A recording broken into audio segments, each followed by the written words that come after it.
Magandang araw sa lahat. Welcome po ulit dito sa ating channel, Ang Biyahe e Komida. Maraming salamat sa lahat ng nag-subscribe. Indeed. Punta tayo sa ating topic, February 27, 2025.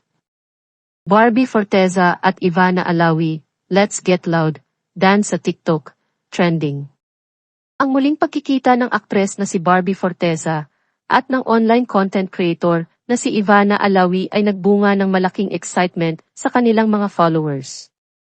Isang TikTok video na ipinost ni Barbie kamakailan ang nakuna ng spontaneous dance performance ng duo sa isang public setting na itinakda sa remixed version ng Let's Get Loud ni Jennifer Lopez. Ang video ay mabilis na nakakuha ng traksyon, amazing higit sa 3 milyong mga view at daan-daang libong mga reaksyon sa loob ng isang maikling panahon. Ipinakita sa footage ang masiglang personalidad at halatang kamaraderi ng mga aktres. Lalo na ang mga manonood na nabighani sa kanilang mga nagniningning na hitsura na marami ang nagkomento sa tila walang hirap na kagandahan ni Barbie.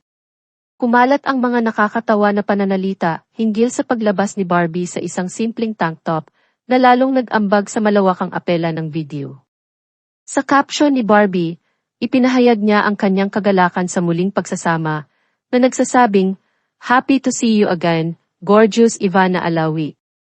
Nagpahiwatig din siya ng pakikipagtulungan sa hinaharap at idinagdag, "Excited na akong mapanood ang vlog natin sa channel mo."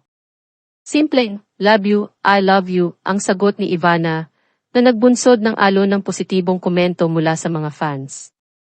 Tampok sa mga online reactions ang pinakahihintay na katangian ng muling pagkikita na ito. Maraming mga tagahanga ang nagpahayag ng kanilang sigasig, na may mga komento tulad ng, "Nagkita na rin sila sa wakas after so many years, tagal kong hinintay to," at "Ang ganda niyong dalawa, di nakakasawa ang beauty."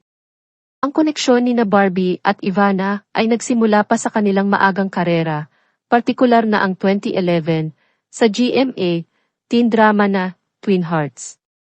Simula bilang mga sumusuporta sa mga miyembro ng cast, ang kanilang profesional na relasyon ay umunlad sa isang tunay na pagkakaibigan sa paglipas ng panahon na ang parehong mga kababaihan ay sumusuporta sa publiko sa mga pagsisikap ng bawat isa. Ang pinakamabait sa akin na hindi ko malilimutan, di ko pa siya nakakausap after, si Barbie Forteza, Ivana said. Kasi siya ay sobrang bait, totoo talaga siya kaya super blessed niya kasi talagang may good heart siya, dagdag pa ng social media influencer. Kinilala ni Barbie ang taos-pusong sinabi ni Ivana sa social media, nagpasalamat at ipinaabot ang kanyang well wishes.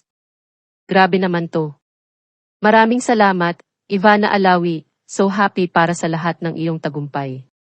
Ingat kayo ni Mona, hi po tita. Sagot naman ni Barbie. Ang pampublikong pagpapakita ng pagkakaibigan sa pagitan ng dalawang aktres ay umugong sa kanilang mga tagahanga base na naglalarawan ng walang hanggang kapangyarihan ng tunay na koneksyon sa industriya ng entertainment. Ang muling pagkikita ay nagsilbing nostalgic moment para sa mga sumunod sa kanilang maagang karera, habang umaakit din ng mga bagong manonood na iginuhit sa kanilang kolektibong star power. Giling kong giling sina Barbie at Ivana sa kanilang Let's Get Loud TikTok entry na ipinost ni Barbie sa account niya. Halos 4 million na ang views nito sa TikTok. Say ni Barbie, happy siya na muling makasama si Ivana. Excited na rin daw siyang mapanood ang kanilang vlog. Nitong Tuesday, spotted sina Barbie at Ivana na nag-commute sa MRT at matatandaan na ni-reveal ni Ivana noon sa kanyang vlog na si Barbie ang pinakamabait na nakatrabaho niya sa GMA. Nagkasama sila noon sa hit kapuso teen-oriented show na Twin Hearts. At yan ang atin latest showbiz chika update for today. Huwag kalimutan mag-subscribe, click the notification bell for more showbiz chika updates, like and share the video at pakisuportahan po ang atin Facebook page. Maraming salamat sa lahat ng nag-subscribe. Indeed. Magandang buhay sa lahat, paalam.